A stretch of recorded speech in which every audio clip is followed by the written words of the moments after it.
i-describe muna natin ang current situation para malaman natin kung para sa iba ang reading o hindi.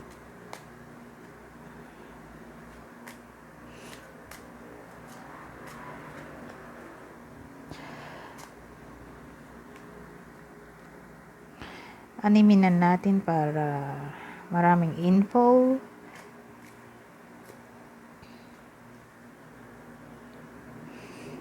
May energy tayo ng babae dito.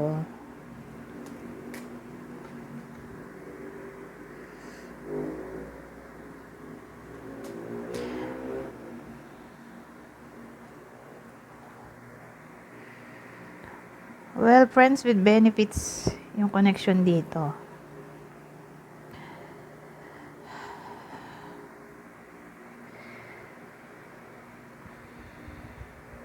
May tao na nasa friends with benefits. Yung babae nasa malayo.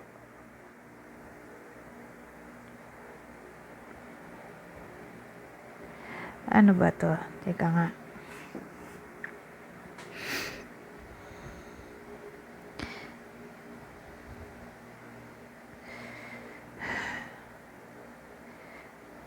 Friends with benefits, malayo. Paano yun? Problema kasi yung distance eh.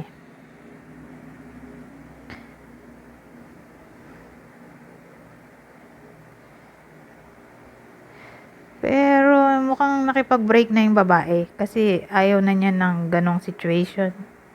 Nasa friends with benefits.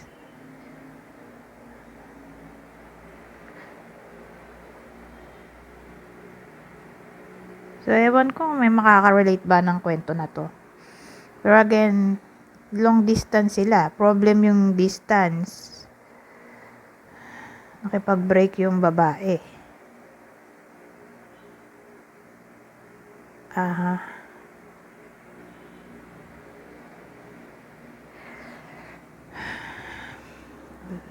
Ewan ko kung may makarelate dito.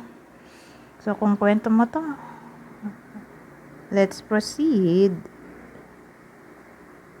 So, mukhang no contact yung pinatunguhan ng kwento dito.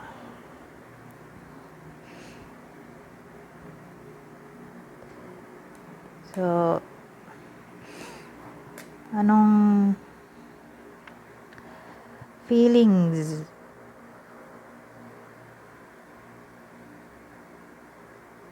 niya para sa'yo? Tas ikaw, dito, sa side na to. So, dito yung side niya at dito side mo. Anong feelings niya para sa'yo?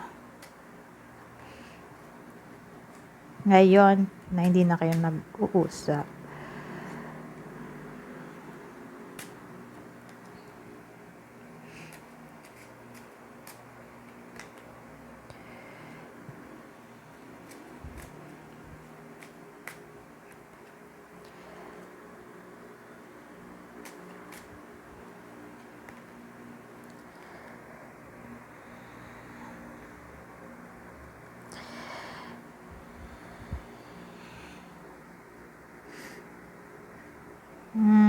Nalayo. So, ang dating sa akin, willing ka naman makipag-ayos. Kung gagawa siya ng effort sa side niya. So, hinihintay mo lang siya na suyuin ka o gumawa siya ng effort. Pero kung suyuin ka man niya o gumawa siya ng effort, mukhang makikipag-ayos ka naman. Dito, feelings. Gusto ka niya makita o makausap. Actually, mag-reconnect kayo. Yan ang feelings niya. Pero tingnan natin next action kasi feelings lang to.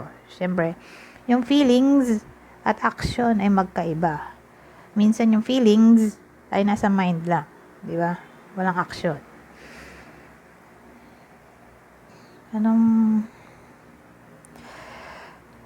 next action mo at next action niya? Pero tingnan natin siya muna. Next action niya. Ay, teka. Niya ba? Kasi ikaw, sige. Ang nangyayari kasi, dito feelings mo dapat Ay, tama ba yung sinabi ko kanina? Ito yung sa'yo. Nalito din tuloy ako. Oo nga, yung effort. Kailangan mag-effort siya. Willing ka naman magpasuyo. Kailangan mag-effort siya para tanggapin mo siya. O, para mag-reconnect kayo. Gusto mong mauna siya kumontak sa'yo kaysa ikaw yung mag-contact sa kanya. Dapat kasi dito yung side niya So, dito na lang siya. Ito siya, ha? Kasi malilito ko. Next action niya sa'yo. Dito na lang ikaw. Dapat pala ikaw muna sinabi ko. Next action mo. Pero, siya nasabi ko Anong next action niya? Isama na rin natin yung sa'yo.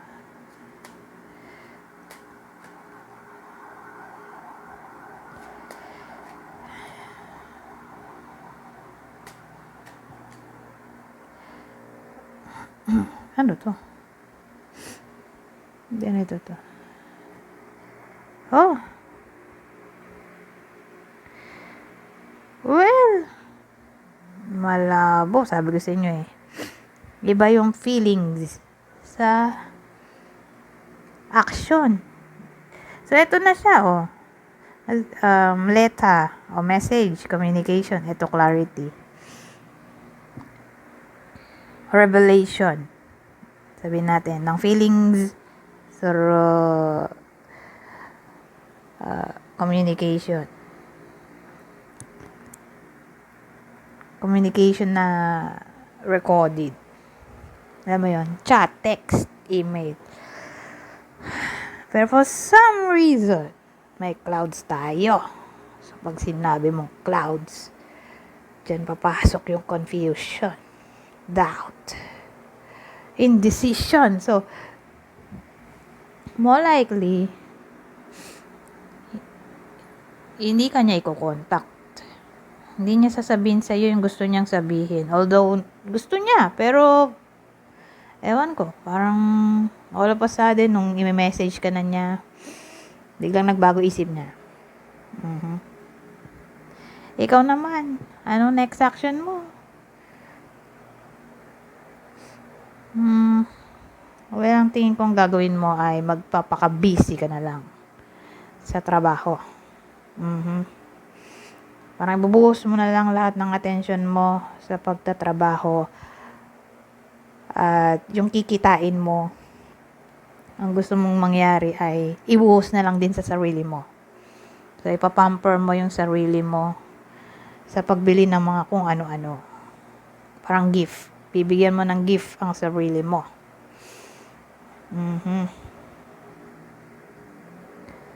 So, yun next action mo ay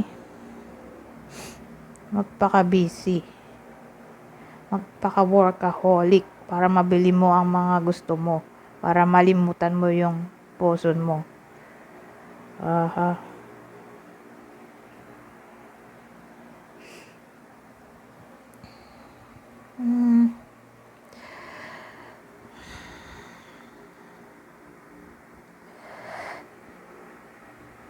Pero somehow, tingin ko hopeful ka pa rin na sa future,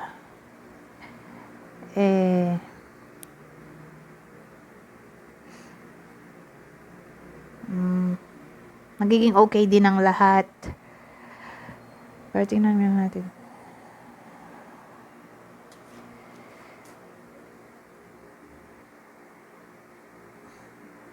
Kahit wag na, malilito lang ako. Hopeful ka kasi feeling ko mahal mo pa rin tong taong to. Gusto mo lang mag-initiate siya ng action o siya yung kumontak sa'yo.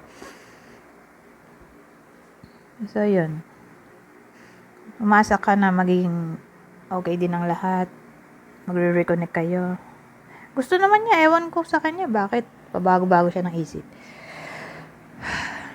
Anyways,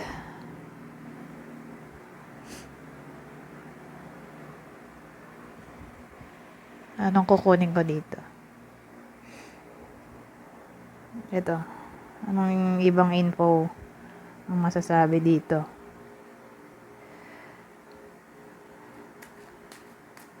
Kuha tayo ng 3. Travel. An upcoming trip proves to be life-changing in positive ways. Mukhang magta-travel yung iba sa inyo. Yun yung advice. Mag-travel para makapag-unwind at malimutan ang poso na to. Parang mas makukuha nyo yung healing kung magta-travel somewhere. Ano to? Marriage. The fairies join you in celebrating wedded bliss. So, yung bida dito siguro kasal na.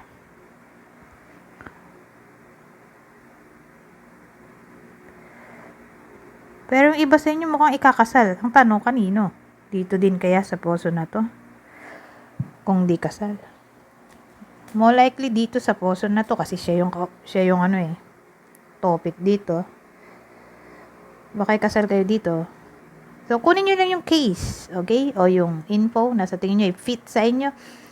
So, again, kung kasal kayo, di add the info na mukhang tatama sa'yo ang reading na to kung kasal kayo. Kung hindi naman kasal, baka ikasal kayo sa future. Ngayon, kung kasal siya sa iba at ikaw ay single, paano yon?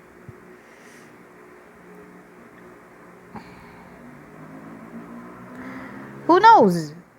Baka ikasal pa rin kayo. Kaya lang,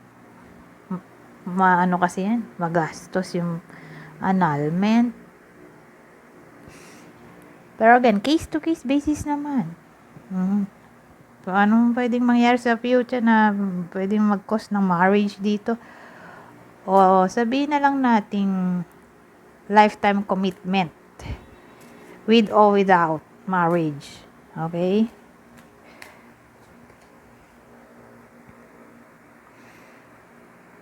Business venture. Trust and follow through on a new business idea o career opportunity. So, yung iba sa inyo mukhang magiging business-minded.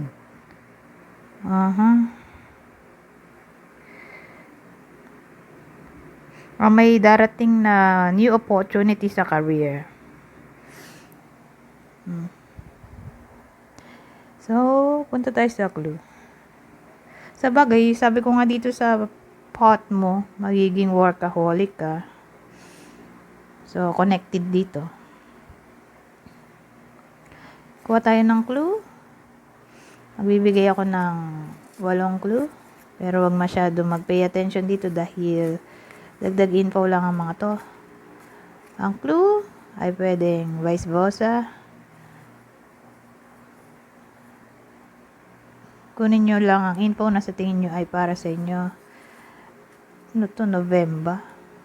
Kung hindi memorable ay pay attention sa buwan na yan. Twin flames. Iba sa inyo ay twin flames. Kung naniniwala kayo dyan. Beard and mustache. So, balbas at bigote. Maliit ang shape ng mukha. Ito, parang siopaw ang pisngi. Bald. Kalbo. December. May November tayo dun. Dito naman, December.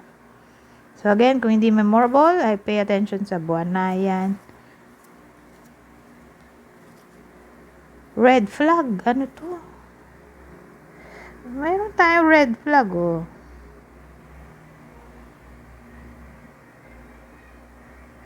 Baka yung iba sa inyo ay nasa third party situation. o kayo mismo ay third party. Pero again, may red flag tayo dito. Beware. 8 na pala to. Pero dagdagan na rin natin ng isa para siyam. Ano to, kasing edad mo.